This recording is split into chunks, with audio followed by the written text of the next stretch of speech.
Student, good morning and welcome to my channel pro education. तो आज है 16 सितंबर और मैं लेकर आई हूँ आज के करंट अफेयर का मोस्ट इंपॉर्टेंट क्वेश्चन, जो बहुत ही सेलेक्टिव क्वेश्चन है और आने वाले सारे एग्जाम्स के लिए मोस्ट इंपॉर्टेंट है। तो प्लीज़ मेरे वीडियो को लाइक कर दीजिएगा, शेयर कर दीजिएगा और मेरे चैनल को सब्सक्राइब कर लीजिएगा और बेल आइकन प्रेस कर लीजिएगा ताकि आने वाले वीडियो का नोटिफिकेशन आपको मिल सके। और इस वीडियो के पीडीएफ का लिंक डिस्क्रिप्शन बॉक्स में है, आप वहाँ से पीडीएफ डाउनलोड कर सकते हैं। और इस वीडियो के लास्ट में मैंने कुछ क्वेश्चन दिए हैं जिसका आंसर आप लोग को कमेंट बॉक्स में करना है, तो उसका आंसर आप लोग जरूर कीजिएगा। चलिए शुरू करते हैं आज के करंट अफेयर का फर्स्ट क्वेश्चन। तो आज का पहला क्वेश्चन है, योशिहिदे सुगा किस देश के नए प्रधानमंत्री नियुक्त हुए हैं? तो इस क्वेश्चन का राइट आंसर होगा ऑप्शन डी, जापान। तो योशिहिदे सुगा जापान के नए प्रधानमंत्री नियुक्त हुए हैं और उनकी नियुक्ति जापान के पूर्व प्रधानमंत्री शिंजो आबे के खराब स्वास्थ्य के कारण इस्तीफा देने के बाद की गई है और वे 16 सितंबर 2020 से प्रधानमंत्री के रूप में कार्यभार संभालेंगे। तो ये जापान के नए प्रधानमंत्री बने हैं। जापान जो एशिया महाद्वीप में स्थित है और इसका पड़ोसी देश है चीन, कोरिया और रूस। इसकी राजधानी है टोक्यो और करेंसी है जापानी येन। तो इस क्वेश्चन में बात हो रही है जापान की, तो जापान से जुड़े करंट अफेयर के कुछ इंपॉर्टेंट पॉइंट्स हैं। जैसे हाल ही में जापान और भारत के बीच आपूर्ति और सेवाओं के पारस्परिक प्रावधान के लिए एक समझौता हुआ है और चीन से आसियान देशों में फैक्ट्री को शिफ्ट करने वाली कंपनियों को सब्सिडी देने की घोषणा जापान के द्वारा की गई है। और हाल ही में अयाका ताकाहाशी जो बैडमिंटन खिलाड़ी और रियो ओलंपिक में जापान के पहले स्वर्ण पदक विजेता हैं, इन्होंने हाल ही में रिटायरमेंट की घोषणा की है। और जापान की नाओमी ओसाका जिन्होंने हाल ही में यूएस ओपन टूर्नामेंट में महिला एकल का खिताब जीता है और वे टेनिस रैंकिंग में शीर्ष स्थान पाने वाली पहली एशियाई महिला खिलाड़ी बनी हैं। और ओलंपिक 2020 का आयोजन 2021 में 23 जुलाई से 8 अगस्त के बीच में जापान की राजधानी टोक्यो में किया जाएगा। नेक्स्ट क्वेश्चन है, इंटरनेशनल डे ऑफ डेमोक्रेसी हाल ही में कब मनाया गया है? तो इसको मनाया गया है 15 सितंबर को। तो इंटरनेशनल डे ऑफ डेमोक्रेसी प्रत्येक वर्ष 15 सितंबर को मनाया जाता है और यह दिवस दुनिया में लोकतंत्र की स्थिति की समीक्षा का अवसर प्रदान करता है। और इस दिवस को 2007 में संयुक्त राष्ट्र महासभा के द्वारा लोकतंत्र के प्रचार और समेकन के लिए समर्पित राष्ट्रीय कार्यक्रमों को मजबूत करने के लिए मनाने की घोषणा की गई थी और इसको पहली बार 15 सितंबर 2008 को मनाया गया था। तो इस क्वेश्चन में बात हो रही है सितंबर मंथ के इम्पोर्टेंट डेज की। तो इस क्वेश्चन से जुड़े करंट अफेयर के कुछ इंपॉर्टेंट पॉइंट्स हैं। जैसे हाल ही में अंतर्राष्ट्रीय चैरिटी दिवस और राष्ट्रीय शिक्षक दिवस 5 सितंबर को मनाया गया है। तो 5 सितंबर को राष्ट्रीय शिक्षक दिवस मनाया जाता है, जबकि 5 अक्टूबर को अंतर्राष्ट्रीय शिक्षक दिवस मनाया जाता है। और राष्ट्रीय पोषण सप्ताह के रूप में 1 से 7 सितंबर तक मनाया जाता है।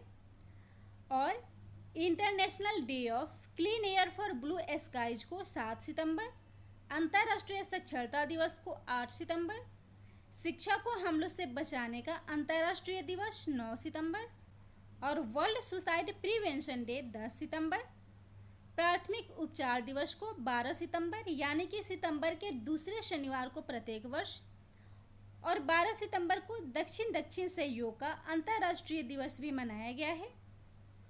और राष्ट्रीय हिंदी दिवस को 14 सितंबर को हाल ही में मनाया गया है। अगला क्वेश्चन है, विश्व बैंक के नए कार्यकारी निदेशक हाल ही में किसे नियुक्त किया गया है? तो इसका राइट आंसर होगा ऑप्शन डी, राजेश खुल्लर।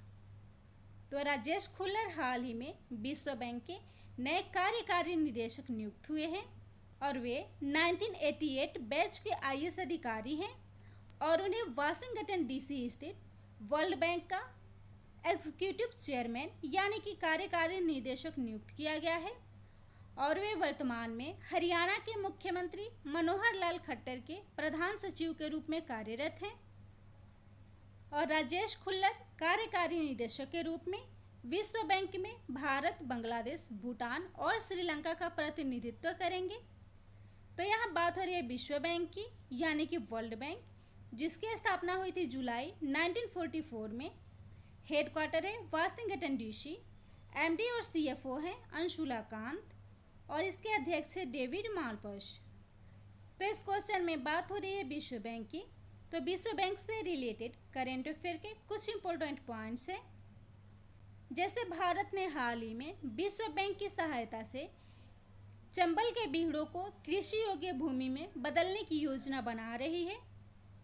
और भारत में शिक्षा सुधार के लिए विश्व बैंक ने 3,700 करोड़ रुपए के कर्ज को मंजूर किया है। और साथ ही हाल ही में विश्व बैंक ने डूइंग बिजनेस के प्रकाशन पर भी रोक लगा दी है। अगला क्वेश्चन है, गृह प्रवेश कार्यक्रम किसके द्वारा लॉन्च की गई है? तो इसका राइट आंसर होगा ऑप्शन सी, नरेंद्र मोदी। तो प्रधानमंत्री नरेंद्र मोदी जी के द्वारा गृह प्रवेश कार्यक्रम को लॉन्च किया गया है। और इस कार्यक्रम को प्रधानमंत्री मोदी जी के द्वारा वीडियो कॉन्फ्रेंसिंग के माध्यम से संबोधित किया गया। और इस कार्यक्रम में 1,75,000 परिवारों को प्रधानमंत्री आवास योजना ग्रामीण यानी कि PMAG के अंतर्गत निर्मित पक्के मकान दिए जाएंगे। और इस योजना के अंतर्गत घर बनाने में 125 दिन का समय लगता था, जबकि कोरोना महामारी के दौरान यह काम केवल 60 दिनों में पूरा किया गया है, जो अपने आप में एक रिकॉर्ड है। तो इस योजना को संबोधित किया है प्रधानमंत्री नरेंद्र मोदी जी ने। और इन्होंने हाल ही में गंदगी मुक्त भारत स्वच्छता केंद्र, one world one sun one grid को लॉन्च किया है। और इसके साथ ही हाल ही में ई गोपाला एप्लीकेशन और मत्स्य संपदा योजना को भी बिहार में लॉन्च किया है। और इस क्वेश्चन का ऑप्शन है पीयूष गोयल, जो हमारे केंद्रीय रेलवे और वाणिज्य मंत्री हैं। और इन्होंने हाल ही में ग्रीन टर्म अहेड मार्केट को लॉन्च किया है। राजनाथ सिंह, जो हमारे डिफेंस मिनिस्टर हैं, और इन्होंने हाल ही में छावनी कोविड योद्धा संरक्षण पॉलिसी योजना और mobile virology research and diagnostic laboratory को लॉन्च किया है। और वे हाल ही में रूस के 3 दिवसीय यात्रा पर भी गए थे। हरदीप सिंह पुरी, जिन्होंने हाल ही में climate smart cities assessment framework 2.0 को लॉन्च किया है। अगला क्वेश्चन है, CPGRAMS यानी कि शिकायत निवारण और निगरानी प्रणाली के साथ जुड़े जाने वाला पहला केंद्र शासित प्रदेश कौन बन गया है? तो इसका राइट आंसर होगा ऑप्शन डी, जम्मू कश्मीर। तो जम्मू कश्मीर ऐसा पहला केंद्र शासित प्रदेश बन गया है जिसे शिकायत निवारण और निगरानी प्रणाली के साथ जोड़ा गया है, और जो नागरिक को देश के किसी भी हिस्से से ऑनलाइन शिकायत दर्ज करने की सुविधा प्रदान कर सकता है। तो CPGRAMS, जिसका फुल फॉर्म होता है centralised public grievance redress and monitoring system, तो इसको स्थापित किया गया है जम्मू कश्मीर में, जो कि एक केंद्र शासित प्रदेश है। राजधानी है श्रीनगर, उपराज्यपाल है मनोज सिन्हा, और प्रमुख नदी है चिनाब, जिस पर दुनिया का सबसे बड़ा रेलवे ब्रिज बनाया जा रहा है। और जम्मू कश्मीर में व्यापारिक समुदायों की सहायता के लिए बिजनेस सपोर्ट लोन स्कीम को शुरू किया गया है। कर्मचारियों की सैलरी ट्रैकिंग के लिए मेरा वेतन एप्लीकेशन लॉन्च किया गया है। और जम्मू कश्मीर के जिले रजौरी में ऑनलाइन शिकायत समाधान के लिए आवाज़ रजौरी मोबाइल एप्लीकेशन को लॉन्च किया गया है। और हाल ही में जम्मू कश्मीर के पुलिस को गैलेंट्री अवार्ड से सम्मानित किया गया है। कश्मीरी केसर के व्यापार को बढ़ाने के लिए ई नीलामी पोर्टल को लॉन्च किया गया है। और प्रशासनिक पुलिस अधिकारियों के लिए एस्पेरो सिस्टम को लॉन्च किया गया है। और हाल ही में जम्मू कश्मीर में फलों और सब्जियों को ऑपरेशन ग्रीन के टॉप 2 टोटल योजना के तहत कवर किया गया है। नेक्स्ट क्वेश्चन है, इमामी लिमिटेड कंपनी की नई ब्रांड एम्बेसडर किसे नियुक्त किया गया है? तो इसका राइट आंसर होगा ऑप्शन ए, जूही चावला। तो इमामी कंपनी लिमिटेड की नई ब्रांड एम्बेसडर जूही चावला को बनाया गया है। और इमामी लिमिटेड कंपनी, जिसने इस वर्ष अप्रैल में बोरोप्लस हैंड सैनिटाइजर को सफलतापूर्वक बाजार में लॉन्च किया था और इसी की new brand ambassador Juhi Chawla बनी है। तो इमामी, जिसकी स्थापना हुई थी 1974 में, संस्थापक है आर.एस. अग्रवाल और आर.एस. गोयनका और मुख्यालय है कोलकाता, पश्चिम बंगाल।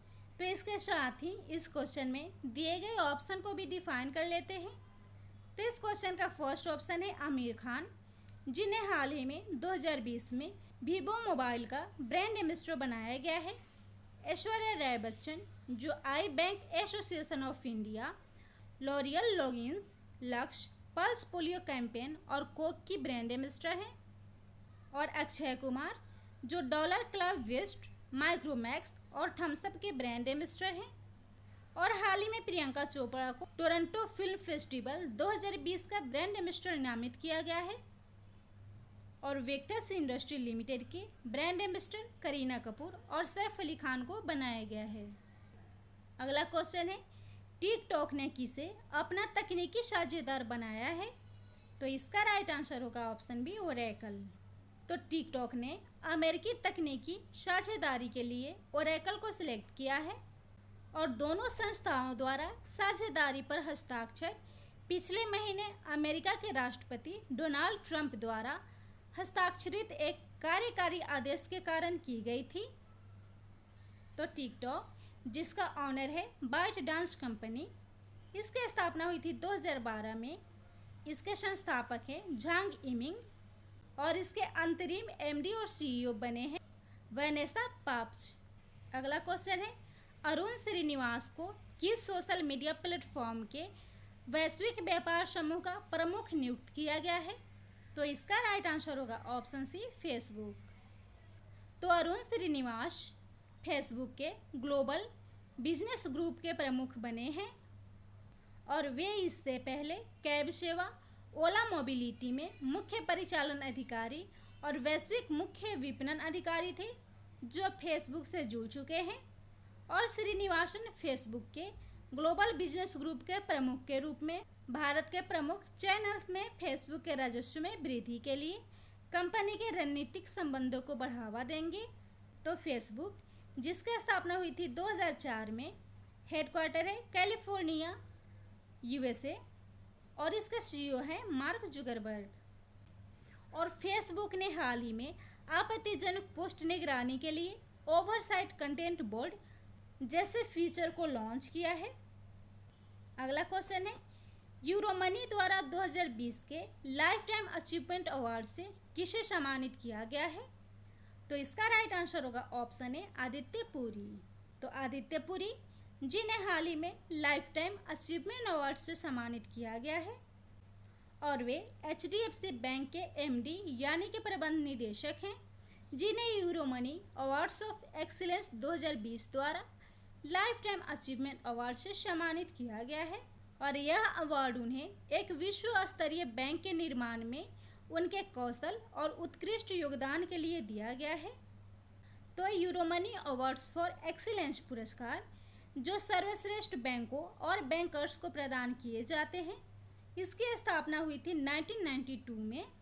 और आदित्य पुरी, जो एचडीएफसी बैंक के एमडी हैं, इसका मुख्यालय है मुंबई, महाराष्ट्र और इस बैंक का टैगलाइन है वी अंडरस्टैंड योर वर्ल्ड। तो एचडीएफसी बैंक के एमडी आदित्य पुरी को हाल ही में लाइफ टाइम अचीवमेंट अवार्ड से सम्मानित किया गया है। और इसके साथ ही इस क्वेश्चन में दिए गए ऑप्शन को भी डिफाइन कर लेते हैं।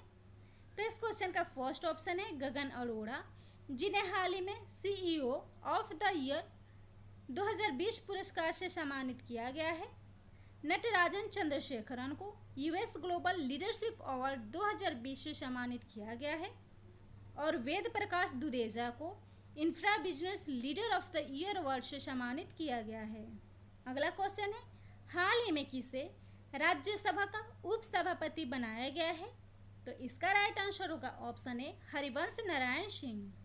तो हरिवंश नारायण सिंह को फिर से एक बार राज्यसभा का उपसभापति नियुक्त किया गया है। और हरिवंश नारायण सिंह भारतीय जनता दल के सांसद हैं, जिन्होंने उच्च सदन में ध्वनि मत से इस जीत को हासिल की है और हरिवंश नारायण सिंह पहली बार 8 अगस्त 2018 को राज्यसभा के उपसभापति के रूप में चुने गए थे और राज्यसभा के सदस्य के रूप में उनका कार्यकाल अप्रैल 2020 में समाप्त हो गया था, जो फिर से उन्हें राज्यसभा का उपसभापति बनाया गया है। और राज्यसभा के सभापति है उपराष्ट्रपति एम वेंकैया नायडू। और इसी के साथ इस क्वेश्चन में दिए गए बाकी ऑप्शन को भी डिफाइन कर लेते हैं। तो इस क्वेश्चन का फर्स्ट ऑप्शन है अमित शाह, जो हमारे गृह मंत्री हैं। रामविलास पासवान, जो उपभोक्ता कार्य, खाद्य और सार्वजनिक वितरण मंत्री हैं। और नितिन गडकरी, जो सड़क परिवहन, राजमार्ग और सूक्ष्म लघु और मध्यम उद्यम मंत्री हैं। नेक्स्ट क्वेश्चन है केंद्रीय मंत्रिमंडल द्वारा किस राज्य में नए एम्स की स्थापना की मंजूरी मिली है? तो इसका राइट आंसर होगा ऑप्शन है बिहार। तो बिहार के दरभंगा जिले में नए एम्स की मंजूरी दी गई है और इस एम्स यानी कि अखिल भारतीय आयुर्विज्ञान संस्थान की स्थापना प्रधानमंत्री स्वास्थ्य सुरक्षा योजना के तहत की जाएगी और इस संस्थान में 15 से 20 सुपर स्पेशलिस्ट विभाग होंगे और कुल वार्डों की क्षमता 750 होगी। तो इस क्वेश्चन में बात हो रही है बिहार की, जिसकी स्थापना हुई थी 22 मार्च 1912 में। राजधानी है पटना, मुख्यमंत्री है नीतीश कुमार, राज्यपाल है फागू चौहान, हाई कोर्ट है पटना, मुख्य न्यायाधीश है संजय करोल और भारत में पहला डॉल्फिन रिसर्च सेंटर को पटना में स्थापित किया गया है। विश्व का सबसे बड़ा अस्पताल पटना में बनाया गया है और बिहार में एकमात्र नेशनल पार्क है जिसका नाम है वाल्मीकि नेशनल पार्क, जो बिहार के पश्चिमी चंपारण में स्थित है। तो बिहार का शोक कोसी नदी को कहा जाता है, तो बिहार का शोक कोसी नदी है और बंगाल का शोक दामोदर नदी को कहा जाता है। और सियासत में सदस्यता नामक पुस्तक को बिहार के मुख्यमंत्री नीतीश कुमार जी के द्वारा लॉन्च किया गया है और हाल ही में इंद्रब्रज मोबाइल एप्लीकेशन को लॉन्च किया गया है और इस एप्लीकेशन का उद्देश्य है बिजली गिरने से पहले लोगों को अलर्ट करना। और संजीवनी मोबाइल एप्लीकेशन को बिहार में कोविड-19 प्रसार को कम करने के लिए हाल ही में लॉन्च किया गया था। अगला क्वेश्चन है वेनिस इंटरनेशनल फिल्म फेस्टिवल 2020 में बेस्ट स्क्रीन प्ले का पुरस्कार किसे दिया गया है? तो इसका राइट आंसर होगा ऑप्शन बी चैतन्य तम्हाने। और यह पुरस्कार उन्हें उनके द्वारा लिखित और निर्देशित मराठी भाषा की फिल्म द डिसाइपल को 77वें वेनिस इंटरनेशनल फिल्म फेस्टिवल में बेस्ट स्क्रिप्ट स्क्रीन प्ले के लिए दिया गया है और इसे the international federation of film critics के द्वारा प्रस्तुत किया गया है। और मीरा की मॉनसून वेडिंग के बाद द डिसाइपल पहली फिल्म है जिसे 20 वर्षों में यूरोपियन फिल्म पुरस्कारों के लिए चुना गया है और यह पुरस्कार विश्व के सबसे बेस्ट फिल्म मेकर यानी कि फिल्म निर्माता को दिया जाता है। और इस क्वेश्चन में दिए गए ऑप्शन को भी डिफाइन कर लेते हैं। तो इस क्वेश्चन का फर्स्ट ऑप्शन है अवनी दोषी, जिन्हें मैन बुकर पुरस्कार के लिए नामित किया गया है और यह पुरस्कार उनकी पुस्तक द बर्nt शुगर के लिए दिया जाएगा।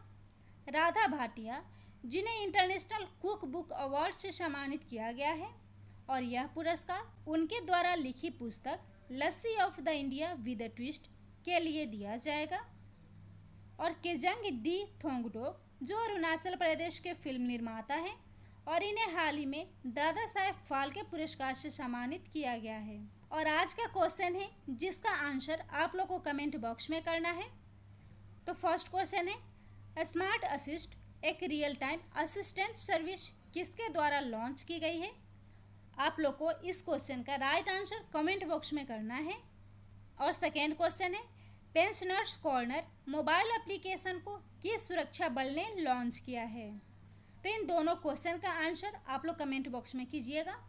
और अगर मेरा वीडियो आप लोग को अच्छा लगता हो तो प्लीज़ मेरे वीडियो को लाइक कर दीजिएगा और शेयर कर दीजिएगा और मेरे चैनल को सब्सक्राइब कर लीजिएगा